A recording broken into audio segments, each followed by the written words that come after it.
আজকে নারী শিশু হাসপাতালের এই ফ্রি মেডিকেল ক্যাম্পেইন থেকে আমরা এখন কথা বলবো অত্র অঞ্চলের এই জয়নাবাড়ি অত্র এই এলাকারই একজন আমাদের ব্যক্তিত্ব গণ্য ব্যক্তিত্ব রাসেল মাহমুদ ভাই। আমি ভাইয়ের সাথে একটু কথা বলবো। ভাই কেমন আছেন? আলহামদুলিল্লাহ ভালো আছি। আচ্ছা ভাই, আপনাদের এলাকায় নারী শিশু হাসপাতাল একটা উদ্যোগ নিয়ে ফ্রি মেডিকেল ক্যাম্পের আয়োজন করছে, যেটা সকাল 10টা থেকে বিকাল 5টা পর্যন্ত চলবে, এখন পর্যন্ত চলতেছে, যেটা আপনি দেখতেছেন। মাশাআল্লাহ পেশেন্ট অনেক ভালো আসছে এবং আসতেছে, আরো আসবে। তো এই বিষয়ে আপনার অনুভূতিটা কি আমরা জানতে চাই, যে নারী শিশু হাসপাতাল যে উদ্যোগটা নিয়েছে এটা আপনার কাছে কেমন মনে হচ্ছে? প্রথমেই নারী ও শিশু হসপিটালকে ধন্যবাদ জানাই যে আমাদের এলাকাতে এত সুন্দর একটা প্রোগ্রাম করার জন্য। স্পেশালি আমাদের এই হেমায়তপুর জয়নাবাড়ি এলাকা হচ্ছে গার্মেন্টস ভিত্তিক লোকের বসবাস, তো যার কারণে আমাদের এখানে খুব অল্প আয়ের লোকজন বসবাস করে। তো অল্প আয়ের লোকজনের এই জন্য এই ফ্রি মেডিকেল ক্যাম্পটা অত্যন্ত উপকারী আমার মতে। এই লোকজনের ভিড় দেখেই সেটা বোঝা যাচ্ছে।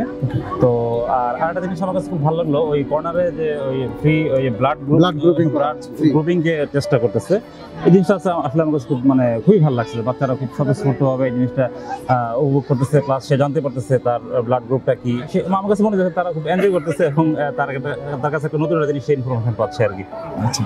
আচ্ছা, আমি আরেকটা জিনিস আপনার মাঝে কথার মাঝে একটা বিষয় দিয়ে দিচ্ছি, যে এই যে এখানে যে চিকিৎসা দিচ্ছে নারী শিশু হাসপাতাল, পাশাপাশি প্রত্যেকটা পেশেন্টকে একটা রেজিস্টার কার্ড দেওয়া হচ্ছে। এই কার্ডের মধ্যে একটা ডিসকাউন্ট 25% ডিসকাউন্ট মেনশন করা আছে। কেউ যদি এই কার্ডটা নিয়ে আমাদের হাসপাতালে সরাসরি নিয়ে যায়, তাহলে দেখা যাবে ওনার ফ্যামিলির বা ওনার যে কোনো সমস্যার সমাধানে, যদি টাকা তো সব জায়গায় নেবে, তো আমাদের ওখানে গেলে আমরা অন্য যত প্রকার টেস্ট খরচ আছে আমরা সবচেয়ে কম লোয়েস্ট প্রাইসটাই ধরি, পাশাপাশি 25% আমরা আবার ডিসকাউন্ট দিয়ে দেবো যারা এই কার্ডটা নিয়ে যাবে। তো এখন আপনার কাছে একটা বিষয় জানতে চাই, যে এই জয়নাবাড়ি অত্র অঞ্চলে মানুষের জন্য আপনার যদি কোনো মেসেজ থাকে, একটা মেসেজ যদি দিতে চান। হ্যাঁ, স্পেশালি আমি একটা জিনিস বলতে চাই, সেটা হলো এই নারী ও শিশু হসপিটাল আমরা দেখলাম যে খুব অল্প সময়ের মধ্যে খুবই ভালো কাজ করছে, এবং এই কাজের জন্য মোটামুটি আমাদের এই তেঁতুলজোড়া ইউনিয়নে কিন্তু বেশ ভালো সুনাম অর্জন করেছে।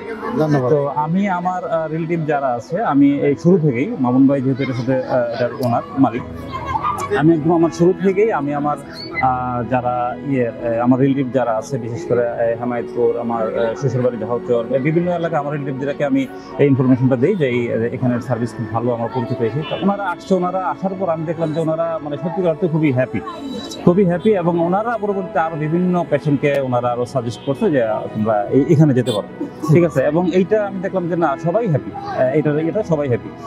সেই সুবাদে আমি মনে করি যে এই এলাকার, আমার এই জয়নাবাড়ি এলাকার সমস্ত মানুষ যারা আছে, তারা চাইলে এই বাগবাড়িতে এই নারী শিশু হসপিটালের এই সার্ভিসটা তারা নিতে পারে, তারা বিভিন্ন ধরনের সার্ভিস তারা নিতে পারে, এবং আমার একটা বিশ্বাস যে এটা থেকে ভালো সার্ভিস পাবে এবং তারা খুশি। ধন্যবাদ আপনার এই সুন্দর মতামতটা দেওয়ার জন্য। পাশাপাশি নারী শিশু হাসপাতালের প্রতি আপনার কোনো প্রত্যাশা আছে কিনা, যে নারী শিশু হাসপাতালের কাছে কোনো আবদার আছে, যে আমার এলাকার লোকজনের জন্য যদি কোনো স্পেশাল আবদার থাকে বলতে পারেন, সমস্যা নেই, আমরা চেষ্টা করবো আমাদের ম্যানেজমেন্টের সাথে কথা বলে সেটাও ব্যবস্থা করে দিতে। হ্যাঁ, এটা আমরা তো শুরু থেকে দেখে আসছি, নারী শিশু হসপিটাল পেশেন্টদেরকে কেয়ার করে, হ্যাঁ, স্পেশালি কেয়ার করে। তো আমি এটাই পেশেন্ট সুস্থ হওয়ার জন্য কিন্তু বড় একটা ভূমিকা রাখা হলো স্পেশাল কেয়ার। হ্যাঁ, চিকিৎসা তো সব জায়গায় করতেছে, কিন্তু এই যে টেক কেয়ার করতেছে, খোঁজখবর নিতেছে, এই জিনিসটা সবচেয়ে বড় জিনিস, এবং এটা নারী শিশু হসপিটাল অলরেডি করে আসতেছে, এবং আমি চাই যে এটা আর একটু বাড়াইতে পারে এই জিনিসটা, চাইলে হ্যাঁ, যাতে আরো মানুষের মধ্যে আরো বেশি হয় আর কি। ধন্যবাদ আপনাদের এই যে কেয়ারটেকার বাড়ানোর জন্য। আমরা নতুন একটা উদ্যোগ নিয়েছি অলরেডি, নারী শিশু হাসপাতাল প্রায় 3 তলার, যে প্রায় ওখানে 10,000 স্কোয়ার ফিট আমরা নতুন করে আরো জায়গা নিচ্ছি। অর্থাৎ আগামী 2-3 মাসের মধ্যে নারী শিশু হাসপাতালটা একদম একটা আধুনিক হাসপাতাল হয়ে যাবে। নিচের স্পেস, উপরের স্পেস একদম পরিপূর্ণ একটা স্পেস দেওয়া হবে, মানুষ যাতে স্বতঃস্ফূর্তভাবে বসে, রিল্যাক্সে বসে, হাওয়া বাতাস খেয়ে পেশেন্টকে নিয়ে যেয়ে চিকিৎসা নিয়ে আসতে পারে, সেই ব্যবস্থায় করা হচ্ছে। আমরা আশা করি আপনাকেও এখন বলবো, আপনি মাঝে মাঝে আসবেন আমাদের হাসপাতালে, ভিজিট করার জন্য আসবেন, দেখার জন্য আসবেন। হ্যাঁ, ততক্ষণ পর্যন্ত আপনিও ভালো থাকেন, আর আপনার এই মূল্যবান সময় দেওয়ার জন্য আপনাকে অসংখ্য ধন্যবাদ। আশা করি সামনে আপনার সাথে আবার দেখা হবে ইনশাআল্লাহ। আসসালামু আলাইকুম।